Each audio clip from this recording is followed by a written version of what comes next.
नमस्कार, समाचार एक्सप्रेस में आपका स्वागत है। आइए नजर डालते हैं दिन की बड़ी खबरों पर। सब्जी मंडी में ज्वाइंट मजिस्ट्रेट की छापामारी, पकड़ी गई अनियमितताएं।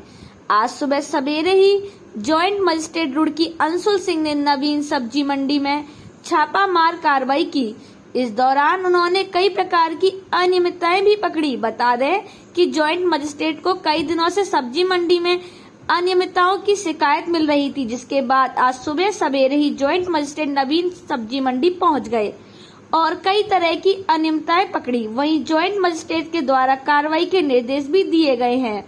छापामार कार्रवाई के दौरान ज्वाइंट मजिस्ट्रेट ने आढ़तियों से शुल्क लिए जाने की जानकारी ली और रजिस्टर खंगाले। इसके साथ ही व्यापारियों ने ज्वाइंट मजिस्ट्रेट को समस्याएं बताई और उनके निदान की मांग की। वहीं मंडी में आई गाड़ियों की रजिस्टर में एंट्री पूरी न मिलने पर मंडी निरीक्षक को ज्वाइंट मजिस्ट्रेट के द्वारा जमकर फटकार लगाई गई। इस दौरान ज्वाइंट मजिस्ट्रेट रुड़की अंशुल सिंह ने बताया कि छापामार कार्रवाई के दौरान कई प्रकार की अनियमितताएं पाई गई हैं। शौचालयों की हालत खराब है, पानी पीने का फ्रीजर काफी लंबे से खराब पड़ा है और अवैध प्रकार से कई आड़त खोले जाने की सूचना भी उन्हें मिली थी, जिन पर उन्होंने जांच की है। उन्होंने कहा कि कहीं ना कहीं मंडी के राजस्व को चूना लगाया जा रहा है और बहुत सारी अनियमितताएं पाई गई हैं, जिन पर जल्द ही कड़ा एक्शन लिया जाएगा। देखिए, सब्जी मंडी की काफ़ी कंप्लेंट्स आ रही थी और ऐसे जब हमने यहाँ आके विजिट करा है तो काफ़ी अनियमितता पाई गई हैं। पहले तो जो गेट पासेस होते हैं, जो इनके कट के उसी समय फार्मर को देने चाहिए तो तब देते नहीं, at the end of the day देते हैं। उसमें अनियमितता रहती है, सरकार को वित्त की हानि पहुँचती है। दूसरी चीज़ है, मूलभूत सुविधाएं की जो बात करें तो बहुत ही ज़्यादा दयनीय है।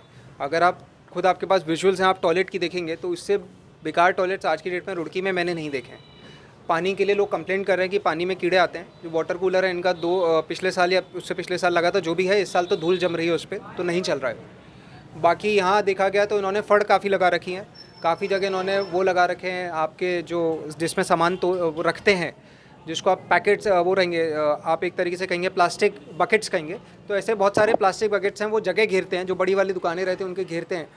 तो ऐसे में आप देखते हैं जो किसान जो हमारा दूर से आता है उसको काफ़ी डिफ़िकल्टी फेस करनी पड़ती है। एक्चुअली में जिस कंसाइनी के पास जाना चाहता है उस तक पहुंचने के लिए उसे एक झंझोर तरीके से करना पड़ता है। तब तक यहाँ काफ़ी मिडिल मैन रहते होंगे, वो उसको ठग लेते होंगे। तो एक्चुअली में जो उसको लिए जो हमने बनाई गई थी सुविधा के लिए, जो बनाई गई APMC, उसको ये मुझे लगता नहीं किसी तरीके से ये हम लोग फॉलो कर पा रहे हैं इधर। और इसके लिए हम लोग संपूर्ण रूप से एक रिपोर्ट बनाएंगे, जिसमें मैं जिलाधिकारी को भी भेजूंगा, मंडी सचिव को भी ये रिपोर्ट भेजेंगे और इसमें स्ट्रिक्ट से स्ट्रिक्ट कार्रवाई करी जाएगी। सबसे बड़ा इशू है यहाँ, जिसकी वजह से आप देखोगे तो लोगों को अंदर तक गाड़ी नहीं ले जा पाते हैं। That is an issue that has to be taken care of, क्योंकि उसका वो जो रहता है, we need to find out कि वो किसकी परमिशन से लगाई है। अगर वो सरकार को पैसा नहीं जा रहा है तो किसको पैसा जा रहा है? क्योंकि रीज़न बिंग, क्योंकि फ्री में तो कोई लगाएगा नहीं यहाँ, किसी ने तो अलाउ करा होगा, या PRD गार्ड होगा या उच्च अधिकारी होंगे, तो जो भी होगा उसके ऊपर भी कार्रवाई करेंगे यार। बिल्कुल, इनफैक्ट यह होलसेल के लिए होता है, रिटेल सेल के लिए नहीं होता है, जिसकी वजह से आपके कंसाइनर्स को भी नुकसान हो रहा है, आरती जो हमारे उनको भी नुकसान हो रहा है।